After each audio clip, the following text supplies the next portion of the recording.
Okay, if God exists and the Bible is true, then what about dinosaurs?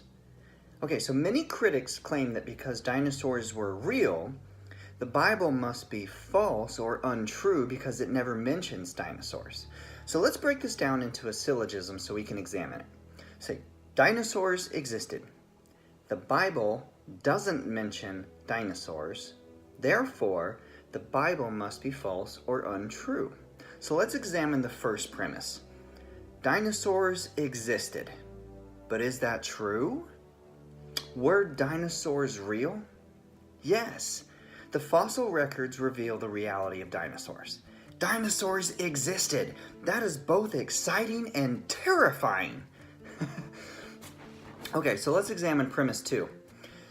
The Bible doesn't mention dinosaurs. But is that true?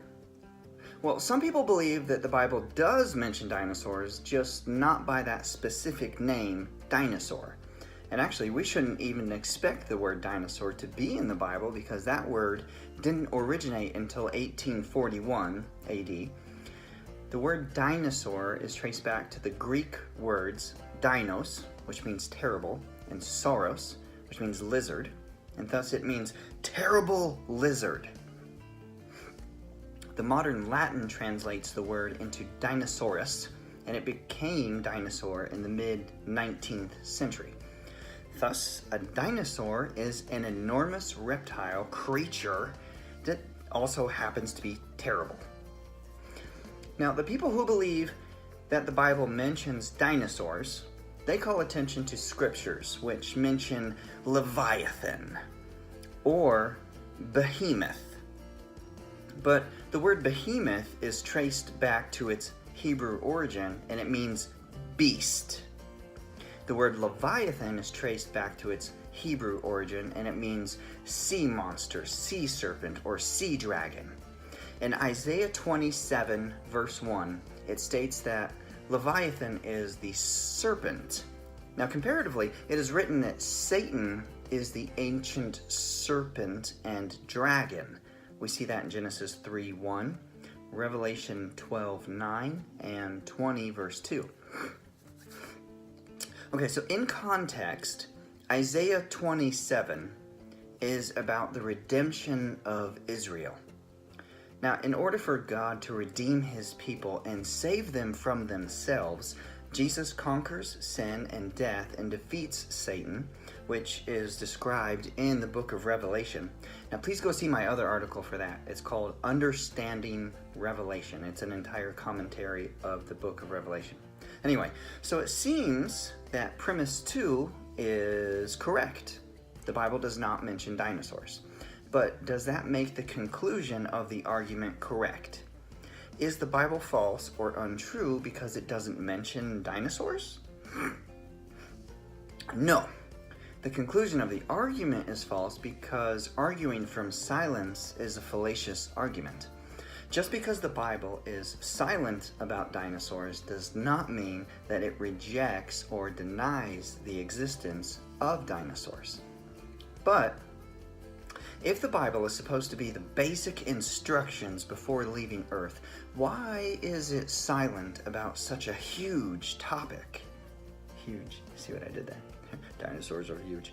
Okay, well, first, the Bible is not a book on taxonomy. I mean, the purpose of the Bible is not to discuss every topic in great detail. No book can ever explain everything.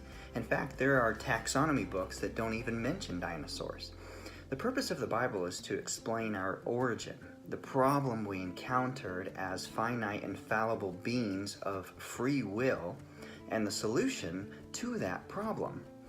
Essentially, the Bible is about creation, divine design, disruption of design, redemption, and restoration. Because dinosaurs were not problematic for our salvation, there was no need to mention them. But the existence of dinosaurs and the silence about dinosaurs in the Bible creates a curious question. Did humans and dinosaurs coexist? That's actually a terrifying thought if you think about it. Can you imagine having to draw straws or play rock, paper, scissors to determine who would have to leave the cave to go get food or firewood? That's terrifying. But that's why they're called terrible lizards, I guess. In order to answer this question of cohabitation, we must realize that Christians have two different points of view regarding the answer. Some Christians believe in a literal six-day creation and thus possess a young earth belief. However, other Christians believe that the 6 days were not literally 6 consecutive 24-hour periods of time and thus possess an old earth belief. Now, for the sake of space and time, I'm going to tell you I hold the belief of an old earth, which means I believe everything was created in spans of time. Moreover, the genealogy in the Bible was open. It left gaps due to only major people being listed. However, I urge you to see the following articles that I have and investigate those issues for yourself. So here's the articles to go see. And they're on my website, and I'll try to make videos for them as well. But the first article is, Should the Bible Be Taken Literally? The second article is called Creation in Question. It's part 1, and this is about the 6 days of creation. And then the third article is Creation in Question, and this is part 2. This is about the genealogy. Now, with the old earth belief, it simply isn't necessary to believe that humans and dinosaurs coexisted. Just as people acted as placeholders to prevent land from being overtaken by vegetation and or animals, see Exodus 23 verses 29 to 30, dinosaurs also could have been placeholders to prevent too much growth. In addition, they could have been used to spread seeds and fertilize the land while the environment developed for proper living conditions for mankind. After all, why would God put mankind on earth until it was ready for them to inhabit? However, if dinosaurs and humans did coexist, Noah would have harbored them in the ark. Now, is that plausible? Yes. Noah would not have selected older and much larger animals past their prime. He would have selected the younger, therefore smaller animals of each kind. And we must also remember that eggs are small and able to be stored without much difficulty. Thus, it's plausible that dinosaurs coexisted with humans and were harbored in Noah's Ark.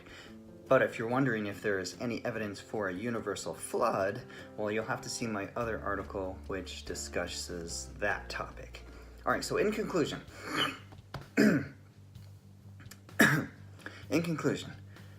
did dinosaurs exist? Yes. Did humans and dinosaurs coexist? It doesn't matter. As amazing as dinosaurs were, they are simply irrelevant to the story of redemption for humanity. The biblical creation account is far more interested in mankind's role within creation and mankind's relationship to the Creator than it is interested in listing every species that ever lived on planet Earth. And that's why the Bible is silent about dinosaurs. The Bible is a love story from God to humans. Now, in this love letter, it tells us where we went wrong and what God did to unite us with each other once again. But as an extra side note, I just want to remind us all that no eye has seen, no ear has heard, no mind has conceived of the things God has prepared for those who love Him. I can only imagine what it will be like on the new earth under the new heavens. And what I'm imagining is riding on a pterodactyl while playing a game of paintball in the sky. And if it's even better than what I can imagine, I'm ready to go. However, as Paul stated, to live is Christ and to die is gain. And there's still work to be done, so it's best I remain and endure so that I may run the race until I complete my work. Until next time, Velociraptor.